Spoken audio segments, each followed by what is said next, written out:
Good evening, Okay, I everybody. can hear you. Yeah, all right, great.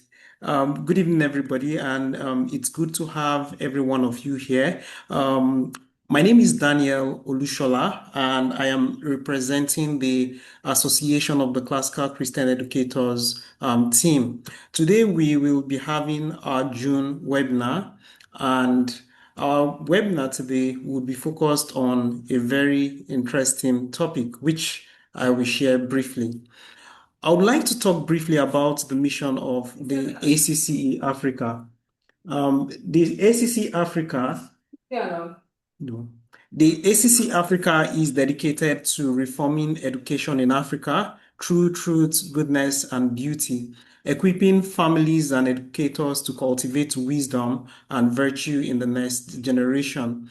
Our vision at the ACC Africa is to cultivate a flourishing educational renaissance across Africa, which is rooted in the timeless principle of classical Christian education, where truth, goodness, and beauty shape minds, hearts, and communities, and where families, educators, and students are empowered to pursue wisdom, virtue, and excellence.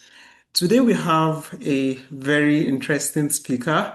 We have Joffre Swait. I hope I pronounced the name well.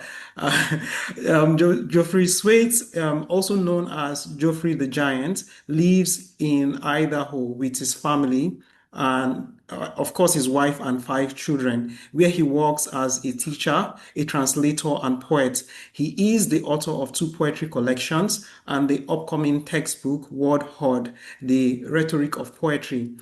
Geoffrey is passionate about public poetry and encouraging Christians to be purposeful and beautiful in their speech. He has a deep love for the poetry of the West and is more ambivalent about the Norman invasion than Tolkien was.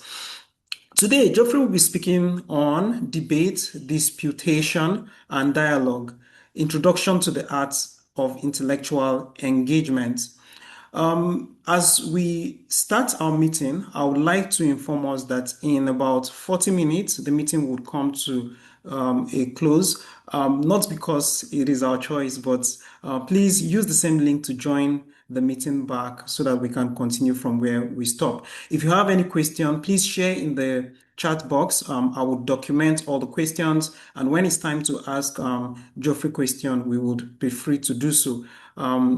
It is my privilege to welcome Joffre Swait to speak. Thank you. Thank you very much, and it's an honor to be here with everyone. It's a pleasure to see Faith in the audience. Faith Madsen is a friend, and from here in Moscow. I also send everyone greetings from Lennox Kalifungwa, who is a friend, and he is at the ACCS, the Association of Classical Christian Schools conference, right now, putting his own rhetoric to great use. But I bring you greetings from that saint. Okay, let me go ahead and share a presentation with you guys. All right. So our topic today is, as has already been said, dialogue, disputation, and debate, an introduction to the arts of intellectual engagement. So my plan is to be able to speak to all of you and to have you leave with a clear idea of what dialogue is, what disputation is, and what debate is, and how that can fit into your own family's classical education journey, how that can fit into how you teach as an educator, how you can incorporate dialogue, disputation, and debate. And this will serve as an introduction to the arts of intellectual engagement. A marvelous subtitle, if I may be the one to say it.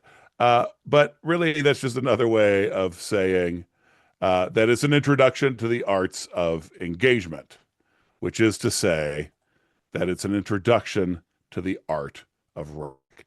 That's what rhetoric is. That's what speech is. Engagement with the intellects of others. engagement with the understandings of others. So that's what today's talk will be about.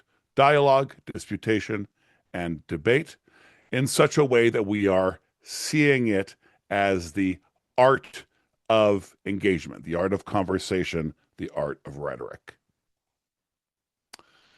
Before we get into all of those things, though, I want to bring up the crisis of Christian conversation.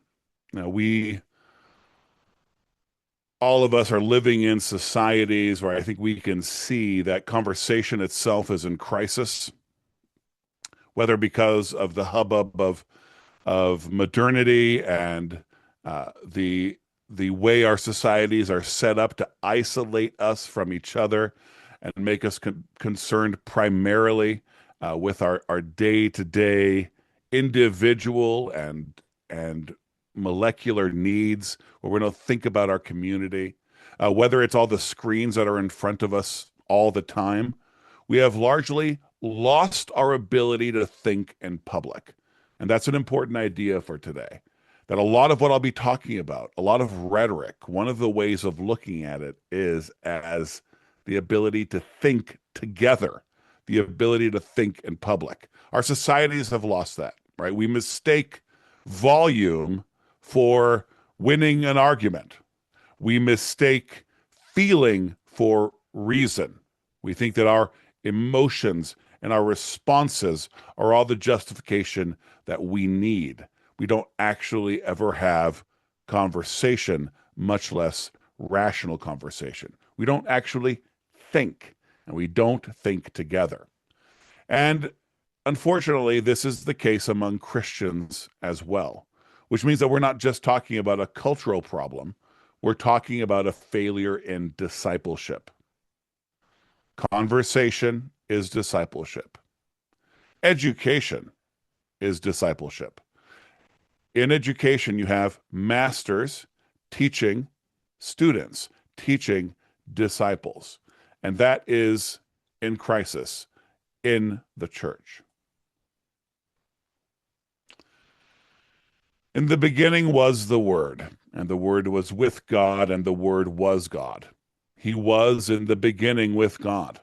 All things were made through him, and without him was not anything made that was made. In him was life, and the life was the light of men. The light shines in the darkness, and the darkness has not overcome it. That's from the Gospel of John, chapter 1. So we worship the Logos. We worship the Logos. That is who is being spoken of in John chapter 1. We worship the true Logos, the God verb who spoke all things. We worship the Word. That's obviously a very important thing to say in a talk about rhetoric. We worship the Word, the true Logos. We are grateful, of course, for Aristotle's organizations, but do we really imagine that he or any other Greek or any other Roman or any other pagan invented virtue, ethics, rhetoric? Not even they would claim that for themselves. Even they would agree that it all comes from the source, but they don't know who the source is. We know that the source is personal. We know the source. We know him. His name is Jesus. So I'd like to read to you briefly from a book called Classical Education, The Movement Sweeping America by Gene Veith and Andrew Kern, recalling that we're still talking about the crisis in Christian conversation. And this is why we have brought up the Logos, the Word, God, the Son. So Veith and Kern say the following. The classical educator, that's us, right? That's you, that's me. The classical educator lives in a knowable and harmonious cosmos that makes ultimate sense.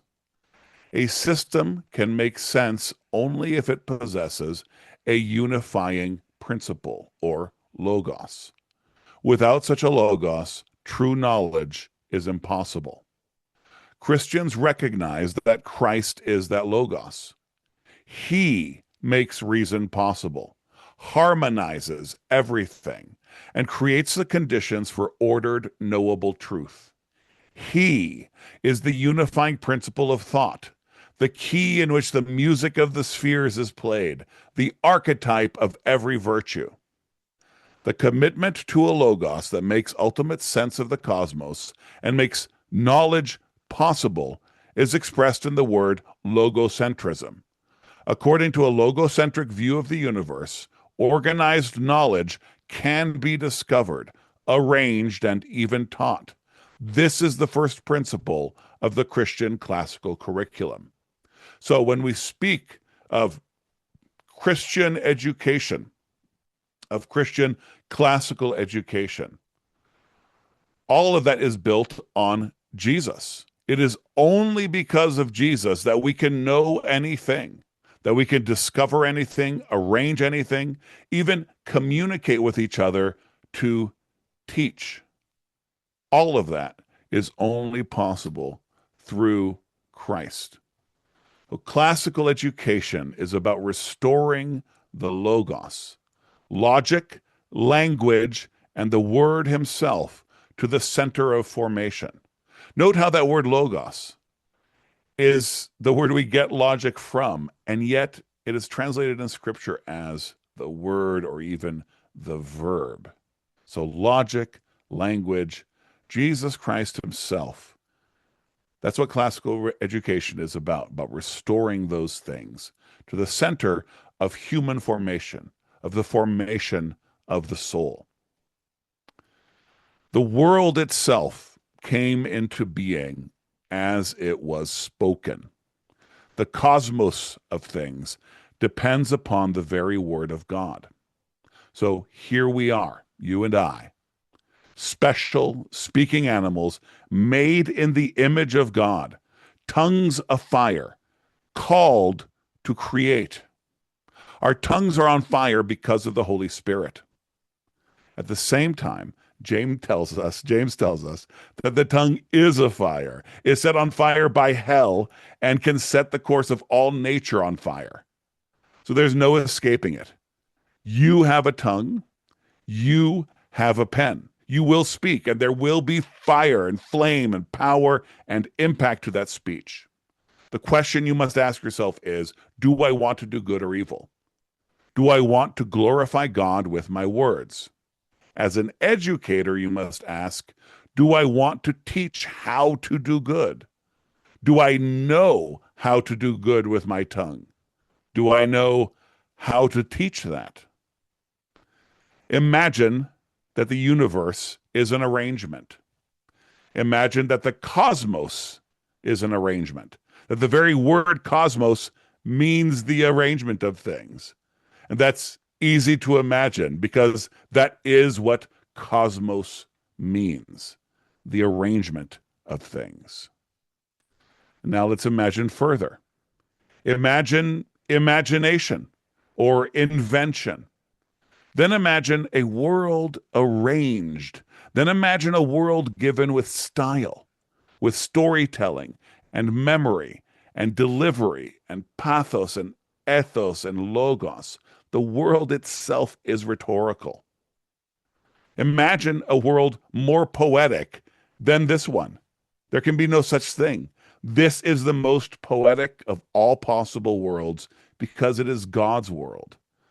The world is a story told. It's a world of poetry. It's a world of rhetoric. And for us to raise human beings and point them toward Christ, to form their souls in conformity with Christ, means that we must put logic, language, and the Word Himself at the center of formation. Classical education is therefore about restoring conversation. Conversation is in crisis, but it must not be among us. We must dedicate ourselves to conversation, which is communion, and communion is conversation.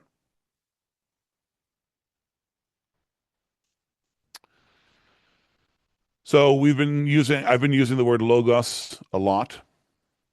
This is not the first time we will see this, and as classical educators and students of classical education, many, perhaps all of you will have seen this trivium before, these three roads, or these three roads being joined in grammar, logic, and rhetoric. So I want to take a little moment to talk about how speech, conversation, every subject has a grammar, a logic, and a rhetoric, and we can move through them. So the grammar of something is the bare bones of that thing, the facts that thing, the bricks that the thing is built from. It is like the skeleton. The logic is the synthesizing, the coming together of these things. The bricks are being put one on top of the other. The flesh is coming in around the bones. And as we bring the grammar, the basics of something together, we synthesize it, we begin to understand it, it begins to take on a life of its own. It gets inspiration, it gets spirit, it gets animation. The soul enters the body, and this begins to walk around.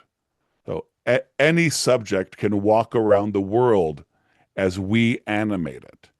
And for rhetoric, it's that way as well.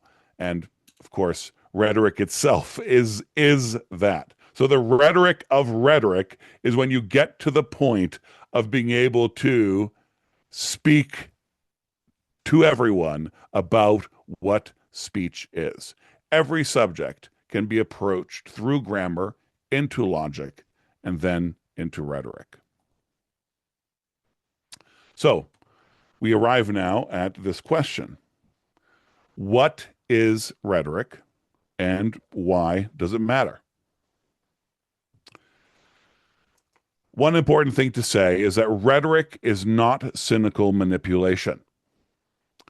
There are many Christians who believe that as soon as you decorate a word, it is dishonest. Right? They want to think that words are like mathematical equations. And of course, in saying that, I probably offend any mathematicians who know that math is beautiful. The word rhetoric is seen with skepticism and by many people is used only negatively. But rhetoric is not cynical manipulation. This is not the only thing that we as Christians should be taking back in order to define in a Christian way. Rhetoric is the art of speaking truly, beautifully, and persuasively. And rhetoric belongs to the people of God, to the people of the Word. So rhetoric is the art of speaking well. I'd like to talk about several of these words. We're in the middle of talking about rhetoric, but let's talk about art and speaking and well. Art is a science, and science should be art. Art is craft. Art is making things. So rhetoric is the craft, the knowing how to make. The knowing how to make of what? Of speech. Now, I want to take a little moment here to emphasize the primacy of speech in thinking about rhetoric over and against writing. Okay. So there are many ways of studying rhetoric that promote writing first. And I think that that is because our education has primarily become about writing. But for classical Christian educators, our education should primarily be about conversation.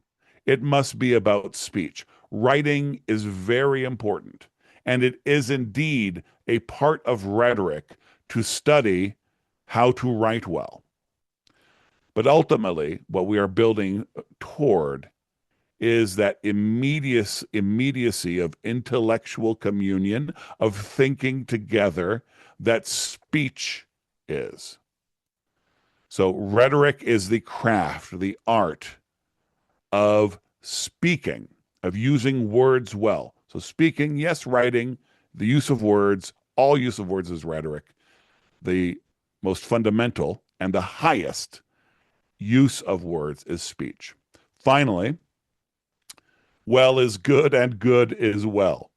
Oh, not for Christians, not only do we realize that rhetoric is the art of speaking with skill, with ability, speaking well, speaking with skill and ability, but also speaking good, as in blessing, doing good by words to others. So, with rhetoric, with our speech, we are blessing our brothers. We speak well with them and we speak good to them. Now, I don't want to get bogged down in all of this, but I did think this is a good opportunity since we have folks from all over, many discovering what classical education is, to talk about some terminology. I already talked about the trivium, the grammar, logic, or dialectic, and rhetoric of every subject. When we study rhetoric as an art, as a science, then we begin usually to speak in these terms, in terms of the canons of rhetoric, of invention, which is imagination. Invention is imagination. So, as Christians, we believe not only that we are discovering, revealing something, we incorporate that, of course, but we also believe that we are sub-creators. We are made in God's image. So, we use our imaginations, our invention, to create arguments. We then arrange them. Uh, we think about the style of here. I'll just press mute here. Oh, I don't have that power. All right. So we think about the style of the language itself. So when we look at style and elocution, what we are talking about is the language itself, how the words are working together. Memory, especially with speech, we want to remember how it is we are going to deliver everything. And finally, we get into delivery. Delivery is how we use our bodies, our lungs, the air, our gestures. This is delivery. Now, I think it's kind of cool to think about how style and delivery interact with each other. Style is for the language itself, what delivery is for the body. And we can think about the body of our language, right? So sometimes we want our language to make big gestures, and sometimes we want our language to have a little more decorum, to have a little more quietude, perhaps. So those are the canons of rhetoric. And finally, there are the ways in which we appeal to our audience: ethos, pathos, and logos. Ethos is basically our moral authority. By what right do I speak unto you of rhetoric? What have I brought? What do you know of me? What do my words and my delivery convey that tell you I have the authority and the moral weight to teach you about rhetoric or whatever the subject being spoken of is? Pathos is the appeal to emotions. And one of the things we need to do as Christian rhetoricians is to recognize the validity of emotional appeals. We live in an age right now where there is no reasoning and everything is emotional. Because of that, we can react to the point where we become robotic and we want to deny our bodies and the fact that we are integrated whole beings. God gave us emotions. Emotions are good. Like anything, they must be proportionate. And as Christian rhetors, as Christian rhetoricians, we should, in proportion, appeal to emotion. And in fact, if we fail to appeal to emotion in our arguments, we may be being inhuman. Finally, there is the logos. We appeal with the words themselves, and they convey us. They have a logic that drives us toward a morally binding conclusion.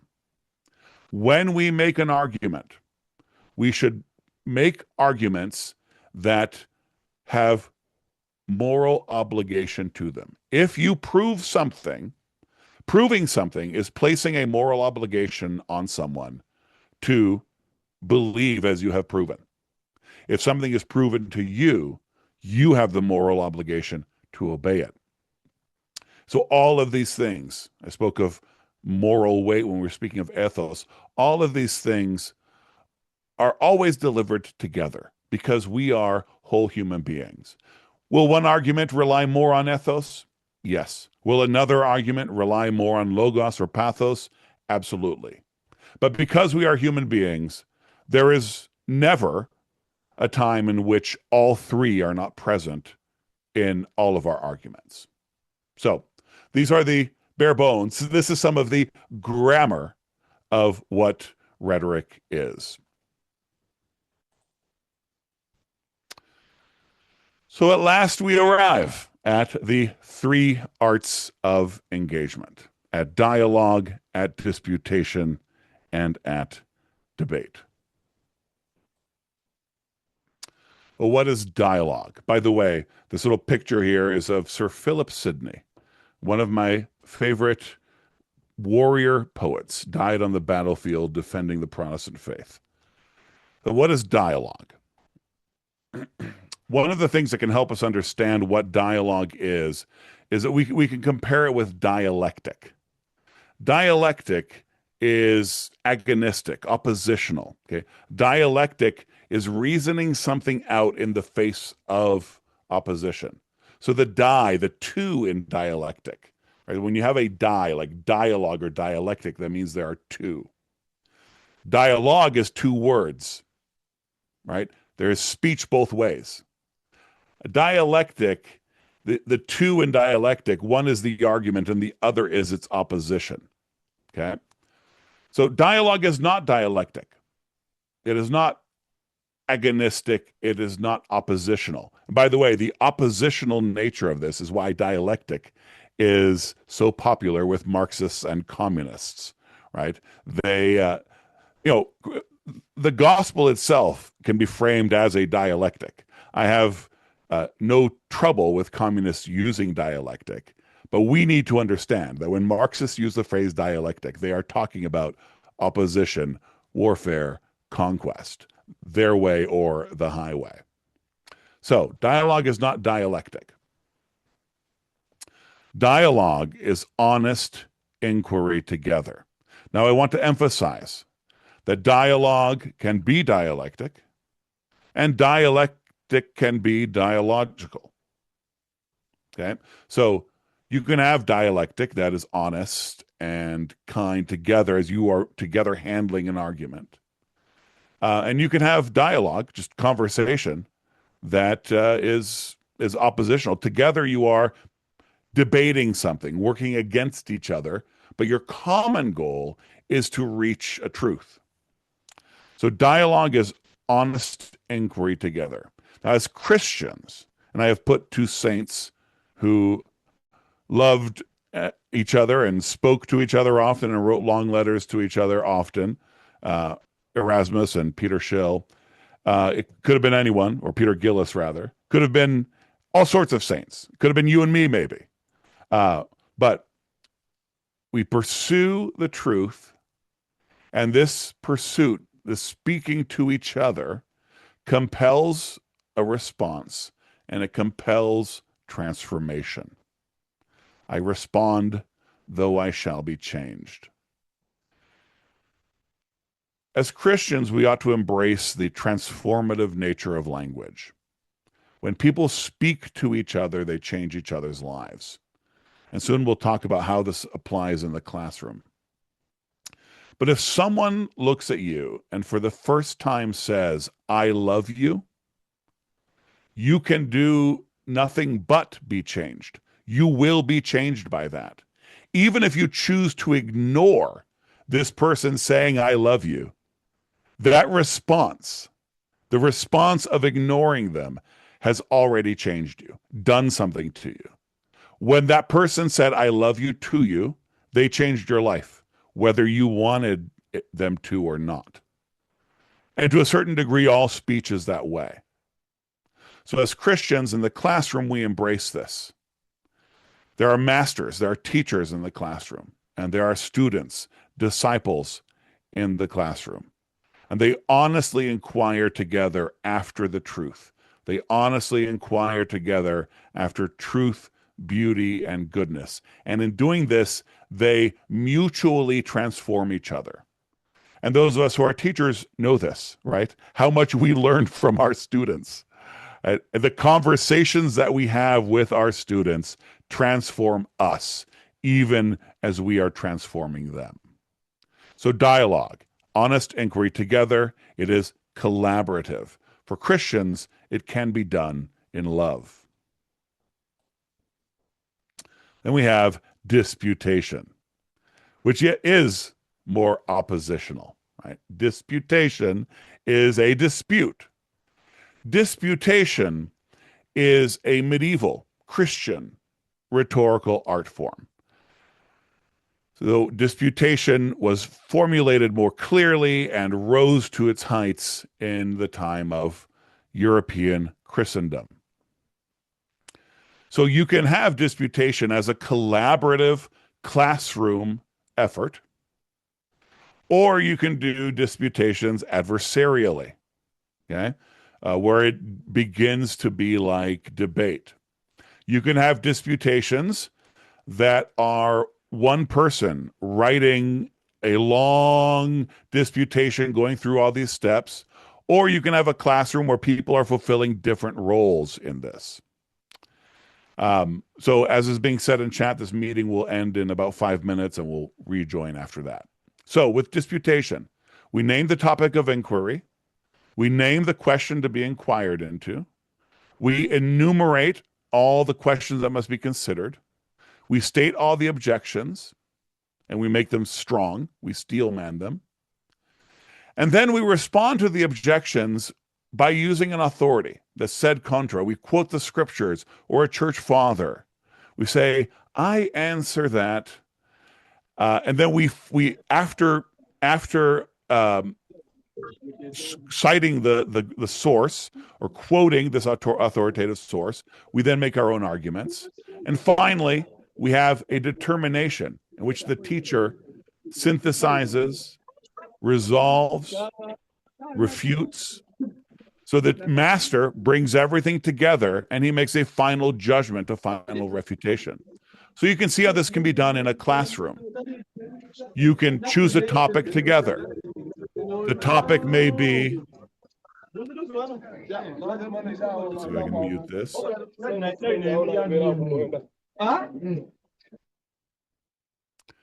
The topic may be that God exists, right? Or it might be theology. And then you say, well, the subject, the primary question will be God. So theology is the topic of inquiry. God is the question to be inquired into. And then we have various angles, various questions. Does God exist? Does he exist necessarily? Is he omnipotent? Is he omniscient? Can God suffer change? Then we have objections. The problem of evil, whatever the objections are to God's existence. God cannot exist because. Then you answer the objections with various sources, and then judgment is passed.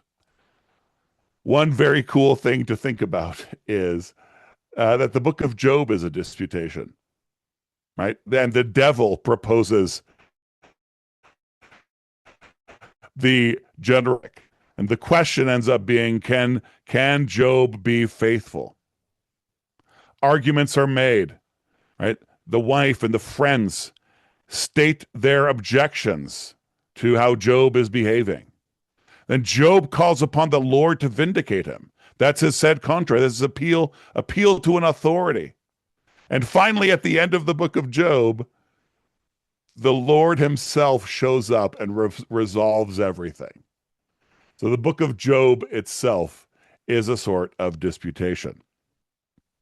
Now, would this be a good moment? This could be a good moment for us to, should we just wait for the meeting to end and then come back? Or we could end now and come back? I think we should wait for the meeting to end and then we'll come back. Okay, great. Fantastic. Okay. So we've spoken about dialogue, we've spoken about disputation, and now we speak of debate. Okay, debate is adversarial. Debate is combat. And this is good. Iron sharpens iron. It is useful. It is beautiful. We can debate with each other. But debate is also dangerous. Debate in the hand of fools and those who are not formed by dialogue and disputation, debate can be easily corrupted. This picture is of a play called The Clouds, which makes fun of the sophists, of Greeks who would argue for the sake of winning.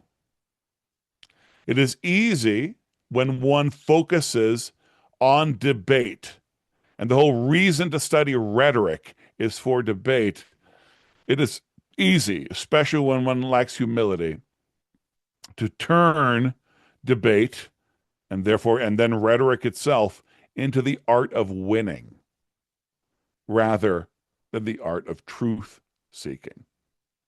So debate is something that must be handled carefully. There are many forms of debate that are used in various curricula, and all of them.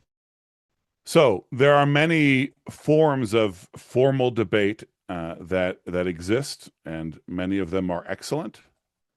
But at the end of the day, a debate doesn't even necessarily need to follow a form. At its essence, it is adversarial rhetoric.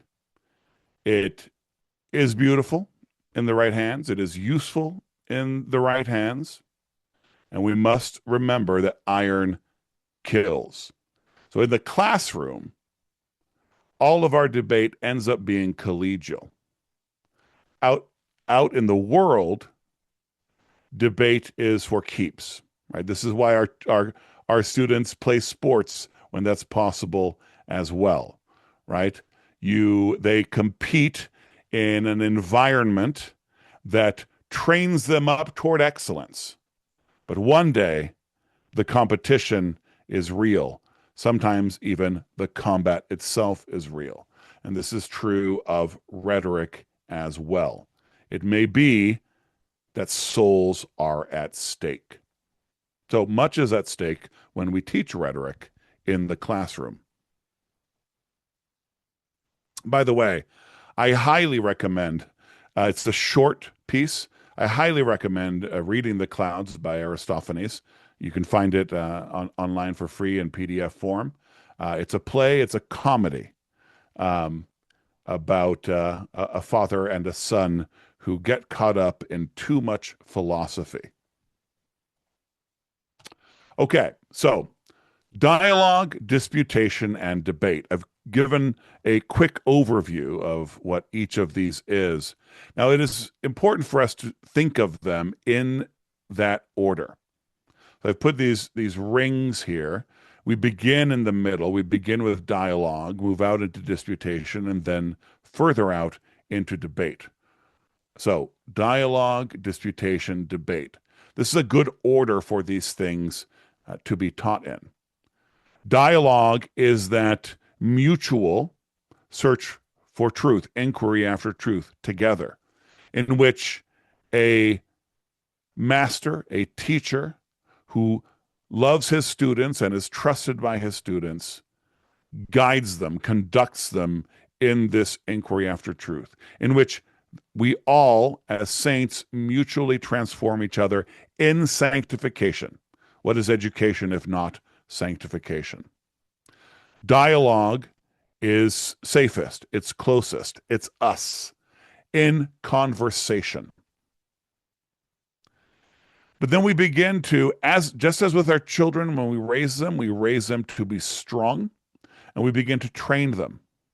Our children trust us, but now we are asking them to do hard things.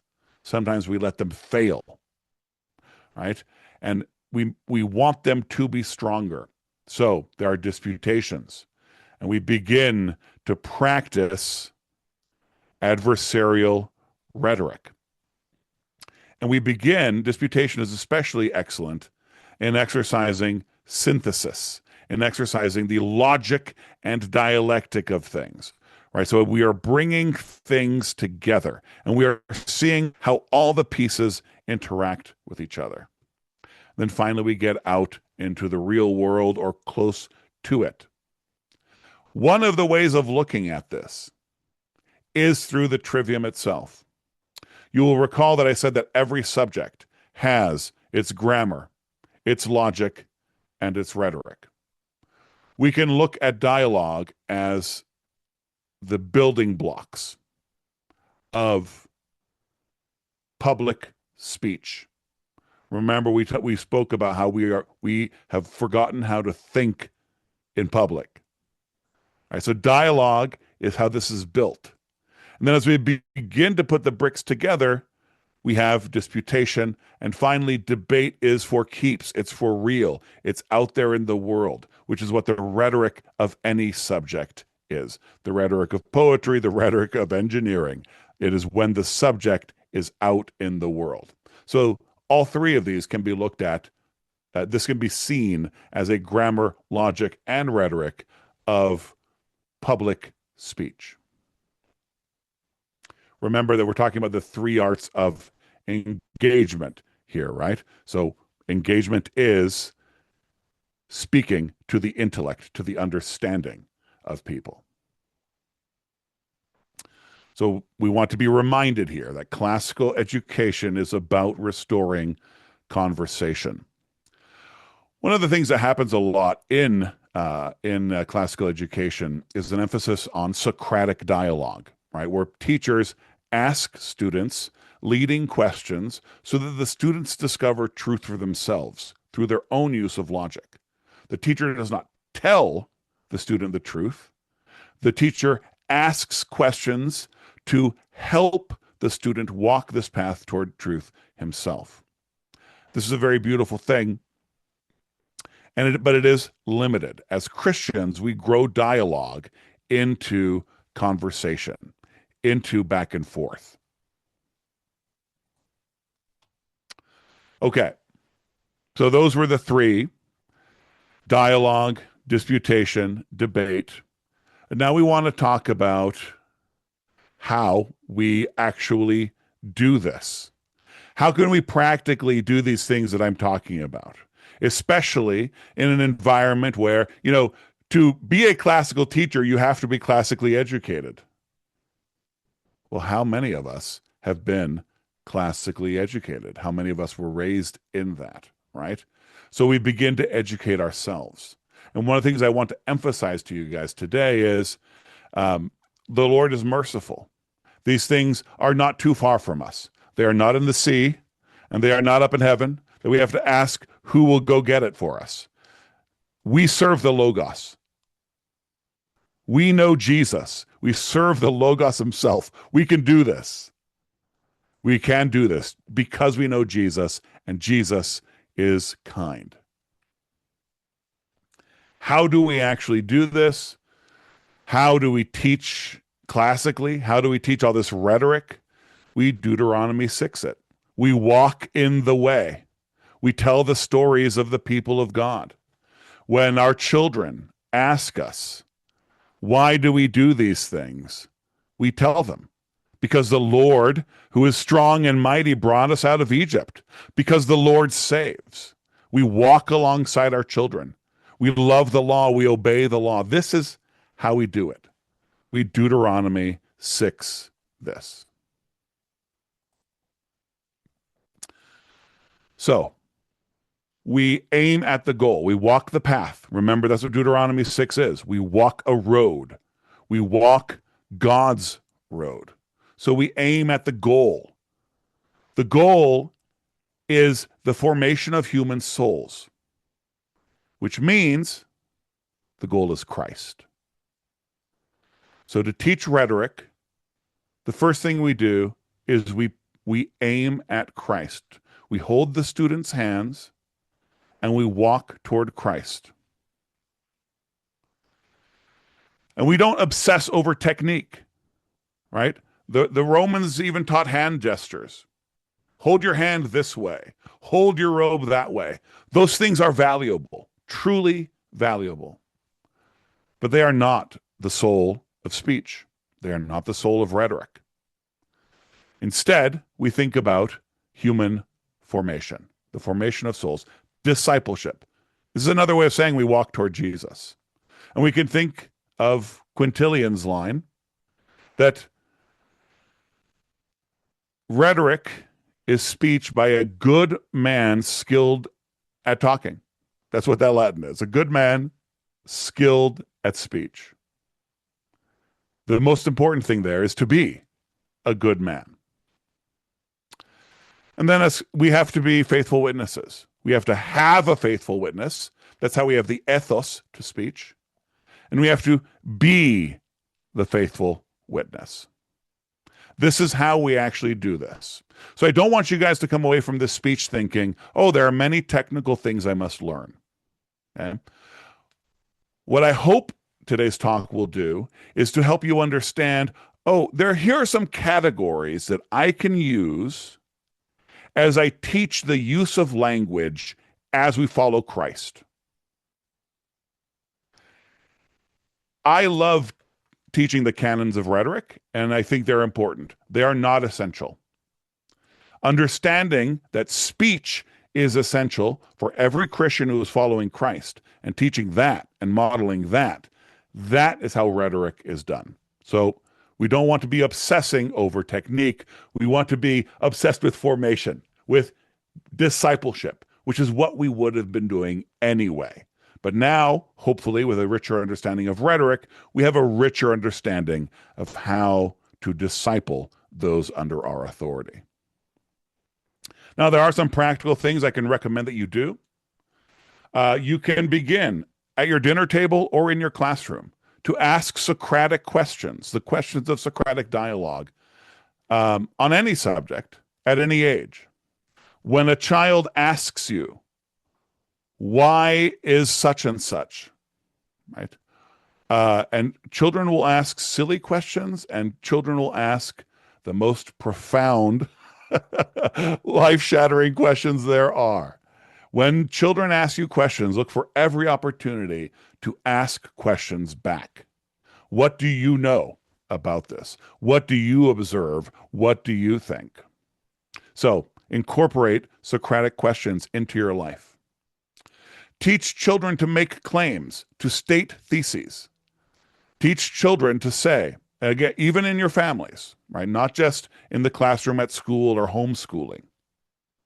Teach children to state their theses, to say, I believe X because Y, right? And to accept correction as well. Teach your children to be logical and to make strong claims. Another practical technique, read aloud. Hear well to speak well. Read to your kids, read to your students, have your students read to each other. Read aloud. And then finally, take joy in public speech so that you can create low stakes opportunities for public speech regularly. And what I mean by that is look for ordinary occasions to think together through speech. Ask your son at the dinner table to tell everyone about something that happened with him. Ask him to make a judgment about it. Ask your daughter what she thinks of that. And you start from there to, in Sunday school, a kid gets up and recites some verses. A kid gets up and makes an argument. And then you begin to broaden that out and actually create opportunities for formally, in front of an audience. I recite a poem. I make an argument. We host a debate. Looking for safe opportunities to create public speech for your students. So, the assembly of speech. We are talking about the word, the verb, and a community of wordcraft. What do I mean by all this? The word is, and the verb acts. So words are. There is truth, beauty, and goodness, and it simply is because God is. But also, God acts in the world. So not only do we want to speak the truth, to speak goodness and beauty, but to speak the truth, beauty, and goodness, we want it to transform. God does not sit far away in his heaven and wonder what the clock he made is doing. God came to us. So we, with our own words, act. So the logos is often translated into word and sometimes into verb, depending on the language, because logos is both. And it's hard for us to separate those.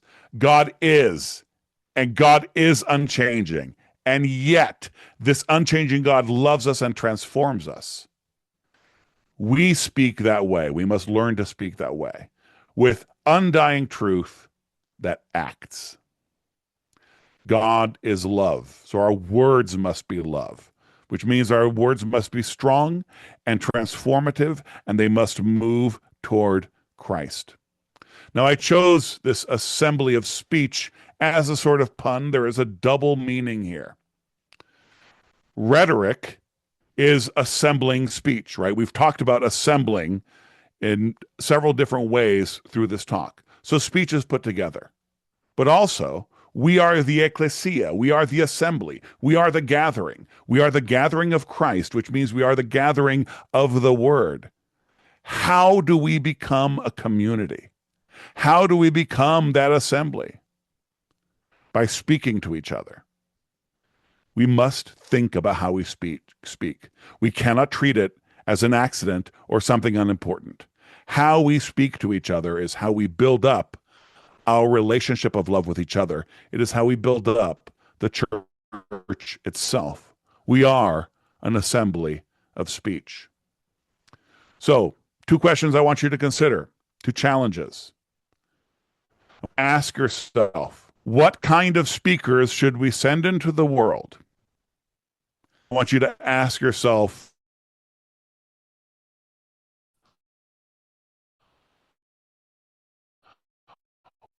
what kind, in order to form. Before I open up for questions and answers, I want to mention that one of the things that can be explored is the connection between rhetoric and apologetics, right? How do we do apologetics? How do we argue for truth, beauty, and goodness? And we should think about the canons of rhetoric and about the art and science of rhetoric as we do apologetics. That's something I encourage you to think about, and it's something we could possibly talk about today.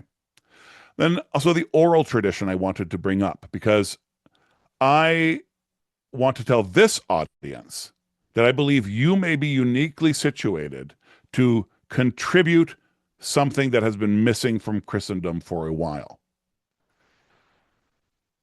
especially in the face of how the world is changing with videos and AI, etc. Speech is going to rise to prominence again over writing, just by virtue of technology, just by virtue of people using TikTok horrors. But speech is going to rise to prominence. And in my own work in Africa, I have seen that the fact that so many Africans speak multiple languages, and they are closer to oral traditions, to traditions of prioritizing speech and of having powerful memories and storytelling and recognizing some of the formalities and rituals of that. Of course, that must all be baptized. That must all be under Christ. But I think it may be, and you guys can tell me, and you guys can go home and think about this, but I think it may be that Africans are uniquely situated to transform classical Christian education with their take on rhetoric. That's what I have for you. And I believe now we would have questions and answers. Is that right? Yeah, thank you so much, Joffrey. This was such a powerful session. We will now open the floor for questions and contributions. So if you have a question, a comment, or an insight to share, please feel free to do so. Thank you. You can unmute and just, speak if you have a question or a contribution to make. Thank you.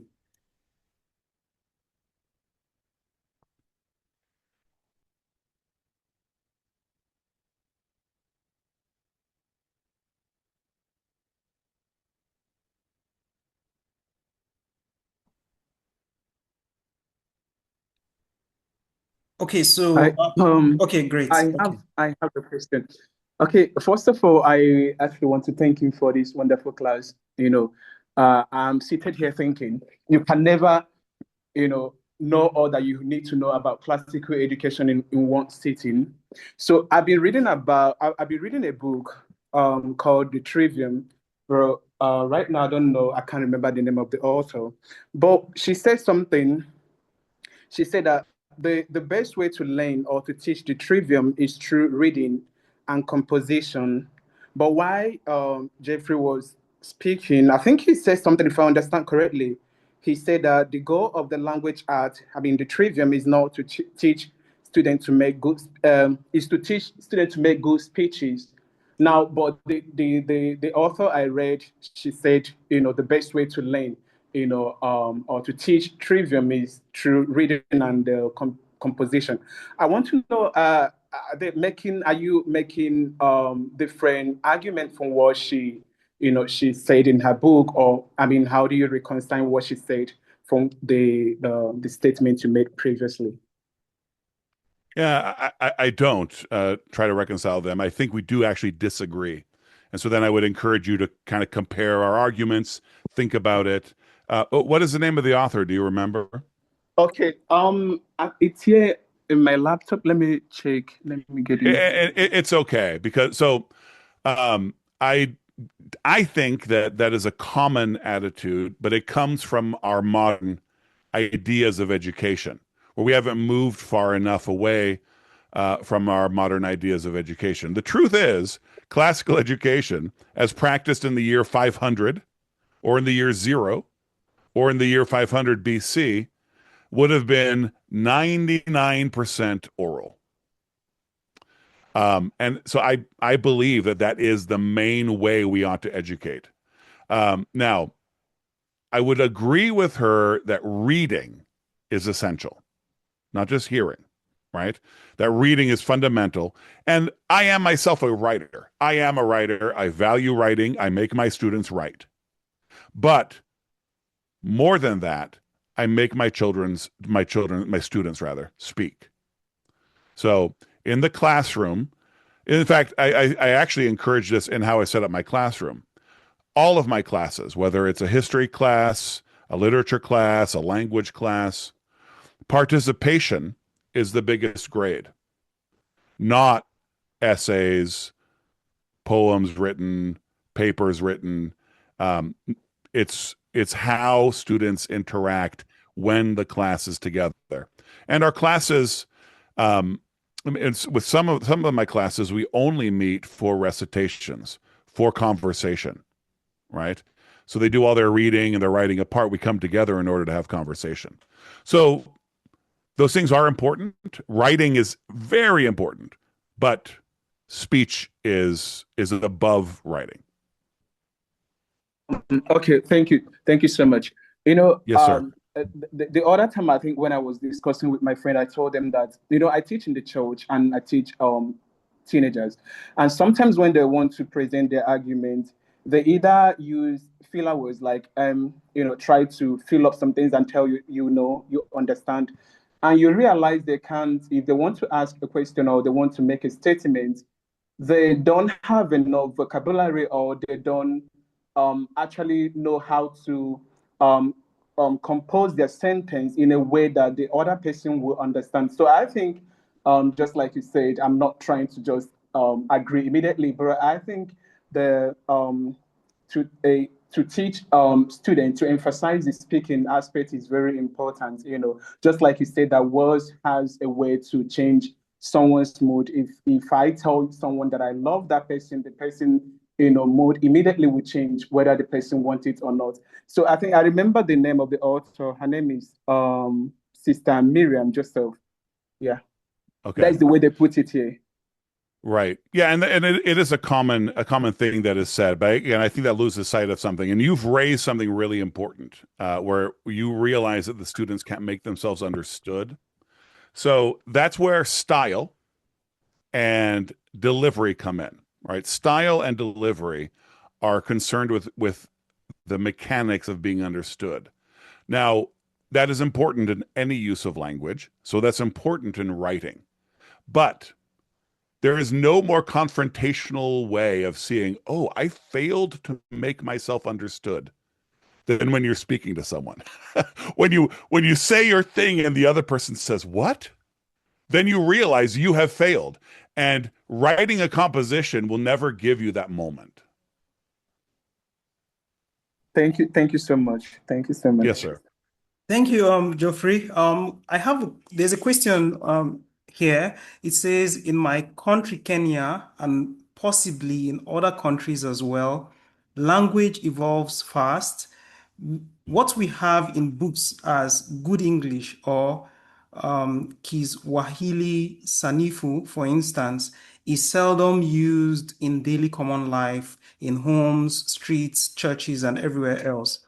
How are we to think of the beauty of grammar, that's language, when it may feel as if an insistence on beautiful grammar is building a bridge to community and dialogue? I don't know if that is clear. Yeah, I think so. And Mhm. this is a question that is near and dear to my own heart. One of the first answers I'll give is that when we are thinking about the canons of rhetoric, and particularly about style, one of the aspects of style is exactly this. Who is your audience, right? So if you are speaking to a group of construction workers or men outside of a bar, you will use one sort of language. If you are speaking at a university, you will use another. If you are speaking at a church women's meeting, you will use another, and so on and so forth. Right? If you're speaking to a bunch of 5-year-old kids, you're going to use another sort of speech. And so our dominion of language, taking that into account, is important. Now, generally speaking, one of the things that's behind that question is the question of whether language is prescriptive or descriptive, right? Or grammar is prescriptive or descriptive. So does that just tell us how it needs to be? Or does grammar describe what people actually do? And I am much more in the descriptive way of thinking about language, right? So language changes and we ride on language and we change with it and we use those changes. That being said, we should never lose sight of the fact that we are trying to exalt. We are trying to lift people up. And beauty is a real thing, right? So I love that you said the beauty of grammar, Jerry. Um, I think that was wonderful. And so beauty is transcendent. Beauty takes us toward Christ, and there are there is the possibility of using beautiful language, not just language that gets some bare communication across. So, one of the rules of thumb I use personally is regardless of my audience, I always try to speak one point above where my audience is comfortable. And sometimes I fail, but I always try to speak one point above where my audience is comfortable because I want them elevating their minds. Now, of course, it is possible to speak so highly that you miss your audience or so low that you bore your audience. That's the adventure of rhetoric. But language should exalt, should take us toward truth, beauty, and goodness. We should recognize that there is, again, I love that you said beauty. So we can can elevate and push, but we shouldn't hold on to those things as like this is the only way to speak English. This is the only way to speak Kiswahili, etc. Thank you. The last question I have here is okay. The person said, Esther, she said, thank you for this wonderful class. My question is, how do you get a child that is withdrawn to open up and talk in class, generally speaking, I guess? Um, the first thing I would say is where possible, um, with one-on-one conversation, showing honor and respect for the child when the child speaks. That's not always possible. Um, so yeah, that first thing is just honor and respect. So if you ask the student a direct question and they answer it, even if they don't answer as fully as you would like, taking that and turning it into something that the whole class can use. Okay. Speaking highly, giving dignity to that student as much as possible so that they are then motivated you know, they've received that honor and they're motivated to want more through their speech. Um, I guess that's the first thing that comes to mind. Yeah, I would also say that as we think about honor, not allowing any negative things to come in from other students, right? So if a student who is shy gives an answer that everyone recognizes is insufficient, if another student laughs, then bring that up. You know, you should be supporting your classmates. That is not noble. You don't laugh. You don't make a huge deal out of it. And then you go back to that student and try to draw out an answer. I will say that many such students actually have a sin problem. It is not simply that they are shy. It is that they are proud or stubborn, right? And so then you have to kind of bear that in mind as well. Gently shepherd them, but they need to eventually see, such students need to eventually see that they need to repent of their unwillingness to participate. That's not true of every student, but many students who don't participate well actually are dealing with some sort of sin issue. Thank you, Geoffrey. Do we still Yes, sir. have questions or contributions? So you can just unmute your mic and speak, but if you don't have any, I believe I would allow or give opportunity for Geoffrey to share about his book or his books, and then a way that you can reach him. I think he's on Substack too, so you can do that now. Thank you. Hello. I'll give up. Yes, sir. Um, so I have a question. I'm Lana from Rwanda. My question is, it is good that we are learning about classical Christian education, but my question is, let me ask this question on my side because I don't know the situation and the background of everyone who is here. But my question is, as you have seen in classical education, we have a trivium that is grammar, logic, and rhetoric.